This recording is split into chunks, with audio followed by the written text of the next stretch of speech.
Hi. Hey, Come Cindy. here, Jenny. Thanks so much. Welcome. Thank you. Welcome to my playhouse.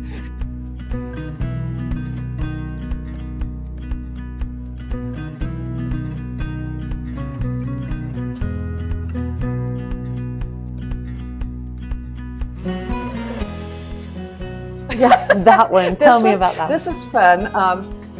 I took a friend and we picked up another friend in St. George and we went down. I'd never been to the Grand Canyon and so I wanted to go. So we went down to the North Rim and that's mostly done with a palette knife. The water, I did some with palette knife, a little bit of brushwork on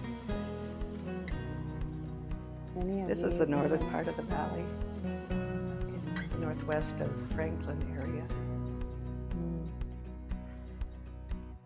How do you choose where you're going to go?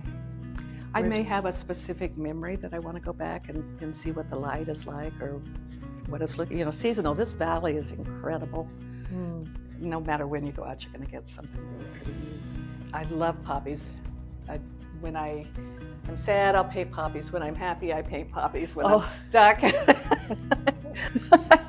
This was Rogue, so I call this Gone Rogue, but he always has, he does it now, but he would come into the salon with a little strawberry ball and we'd have to play ball. And this is my daughter's first dog that she had as an adult with her kids. So anyway, this is Daisy.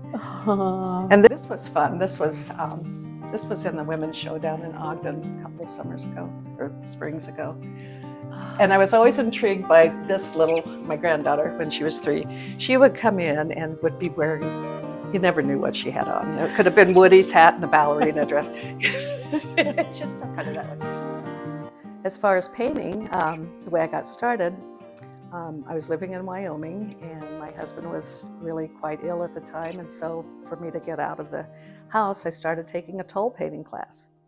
And that's the first time I'd really used a brush and learned about color and stroke work. And it was so fun. I just thought, I've got to do this more. And then he passed away. I got remarried. Fast forward, ended up here for grad school for my husband, Dan Roberts, which many people know. This one, Rantier and I were out one day and we went painting and just trying to capture sights and just get out. I had just lost my husband and he had lost his wife and we just needed to go see some fall color.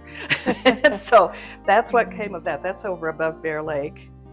And I've done several paintings from that area. And as far as these abstracts, I don't know what I'm trying to capture.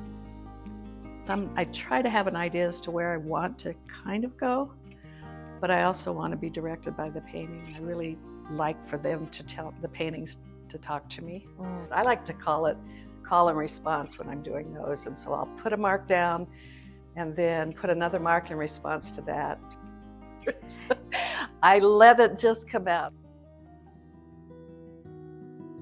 These are intuitive, and I started doing these about 3 years ago, I guess. I don't know if you saw this one over here when you came in. That's a big fun one.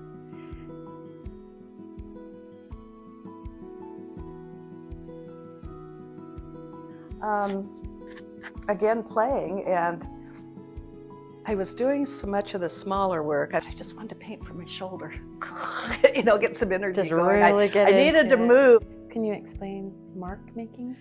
Making marks, seeing what I can do with texture. I love texture and I want to see what I can do. Here's some different marks. I used a sewing tracing wheel on that, and then I kind of like that. And I did have another circle like that, a big one up here, and it just wasn't speaking to me. So this had to sit for a while after I did it. And then I came in and added all of this. But these marks, tread marks, I put some Legos together. You'll see a lot of these ovals and circles. I don't know, but I just love the mark that it makes and the playfulness. That's a lid to the top of a deodorant. Oh my goodness. If there's one thing I think I've learned about you, it's that you explore. I lot. do explore. And I play, have a lot of as you say. curiosity. Yeah, I'm not afraid to.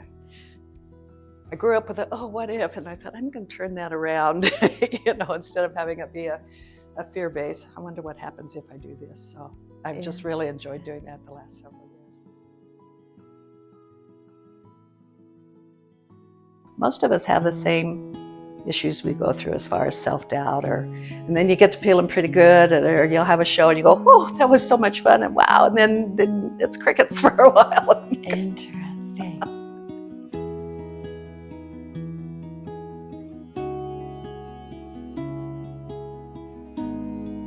Kit Wallace said once that painting is 90% perspiration and 10% inspiration. Oh, yeah. Yeah. That's kind of true. But I think I've come to a different level in my painting, and not that it's necessarily better, but that I'm no longer intimidated as much by them. And so I just like to get in and try something, and if it doesn't work, try something else.